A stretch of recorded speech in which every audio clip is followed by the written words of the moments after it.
मेरे पास 50 रुपए थे, मैंने उनमें से 20 रुपए के खरीदे चावल, रुपए बचे 30, 15 की खरीदी दाल तो रुपए बचे 15, फिर मैंने 9 रुपए खरीद लिया इसमें से तेल तो रुपए बचे 6, फिर मैंने 6 रुपए खरीद लिया ब्रेड। अच्छा। सारे पैसे हो गए खत्म, जीरो। अब मैंने जब टोटल लगाया तो 20 रुपए की दाल, चावल, तेल और ब्रेड, तो ये रुपए आए 50। अब जो मेरे पास बचे हुए पैसे थे, जैसे पहली बार में बचे 30, दूसरी बार में बचे 15, तीसरी बार में 6, चौथी बार में 0। अब मैंने जब इनका टोटल लगाया तो ये हो रहा है 51। अब ये बताओ 1 रुपये फालतू कैसे आया, जबकि यहाँ जब 50 आए हैं तो यहाँ भी 50 आने चाहिए। ये 1 रुपये फालतू कैसे आया, इस बात को बताने वाले को मिलेंगे 500 रुपये। भाई साहब फिर समझो, देखो मेरे पास 50 रुपये थे, ठीक है, मैंने एक सामान खरीदा 20 रुपए का तो रुपए बचे 30, फिर 30 में से एक सामान खरीदा मैंने 15 का तो रुपए बचे 15, फिर 15 में से 9 रुपए का एक सामान खरीदा मैंने तो रुपए बचे 6, फिर 6 रुपए का मैंने एक सामान खरीद लिया तो रुपए बचे 0। अब जब मैंने इसका सामान खरीदने का टोटल लगाया तो ये आ रहे हैं 50 रुपये पूरे। भाई 20 और 15 35, 35 और 9 44 और 6 50। अब जो मेरे पास बचे हुए पैसे थे, पहली बार में 30, फिर 15, फिर 6, फिर कुछ नहीं। जब मैंने इनका टोटल लगाया तो 30 और 15 45 और 6 51। अब ये 51 रुपये क्यों आ रहे हैं, ये 1 रुपये जो एक्स्ट्रा आ रहा है ये कहाँ से आया? अगर आपने ये बता दिया तो आपको मिलेंगे 500 रुपये। ये था क्वेश्चन, बताओ हिसाब लगा कर। भाई साहब 1 रुपये तुम्हारे पास जेब में पड़ा होगा। जब सारी चीज़ लिखित में है आपके सामने तो जेब में पड़े होने का तो सवाल ही पैदा नहीं होता।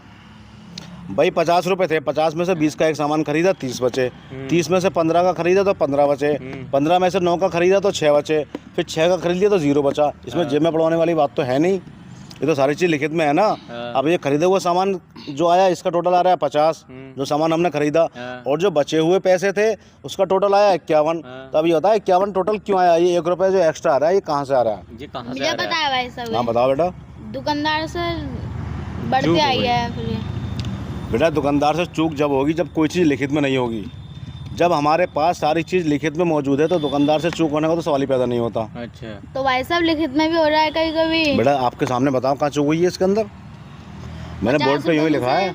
20 का सामान लिया बचे 30, हाँ, फिर 15 का सामान लिया तो बचे 15, हाँ, फिर 9 का सामान लिया तो बचे 6, हाँ। 6 का लिया तो कुछ ना बचा। तो कुछ न बचा, इसमें चूक कौन है ये बताओ? सब चीज़ लिखित में साफ साफ है। सही है भाई साहब। अरे यार तुम तो घुमाने वाला बोले गए हो भाई। तो सवाल जिसने इसका आंसर दे दिया उसे 500 रुपये मिलेंगे इनाम के, और देखो करना कोई पैसा नहीं है, आपका फ़ायदा ही फ़ायदा है। ये दुकानदार ने बढ़ती दे दी है भाई साहब। अरे भैया जब सारी चीज़ लिखित में है दुकानदार बढ़ती कहाँ से दे देगा? तो तुम्हारे पे जेब में पड़े दुकानदार का तो कोई मैटर नहीं है इसके अंदर। 51 रुपये होंगे तो ये सामान हमने अलग दुकान से खरीदा, ये अलग दुकान से खरीदा, ये अलग दुकान से खरीदा, ये अलग दुकान से खरीदा। अच्छा, सब चीज़ हम पे लिखित में हम लिखते चले गए end to end, end to end, end to end. तो दुकानदार का तो कोई मैटर नहीं है इसके अंदर। जो मैटर है वो हमारे सामान के अंदर है और बचे हुए पैसों के अंदर।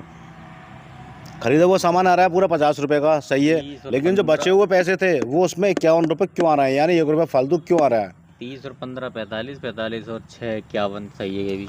20 और 15 45, 20 और 15 35 और 9 44 और 6 50 यार। अब आप ये बताओ ये 1 रुपये जो एक्स्ट्रा आया वहाँ 50 आए, वहाँ 51 आए, ये कहाँ से आए? ये क्वेश्चन है भाई तो बहुत घुमाने वाला वो है। तो यार 500 रुपये भी तो है इस बात के। 1 रुपये का अंतर निकालने पर आपको इनाम में 500 रुपये मिलेंगे। सिर्फ 1 रुपये का अंतर आपको निकाल के बताना है कैसे आया, इस बात के 500 रुपये हैं। भैया हमारी समझ में नहीं आ रहा है। हमारे समझ में आ रहा है। अरे यार चलो कोई बात नहीं, आपकी समझ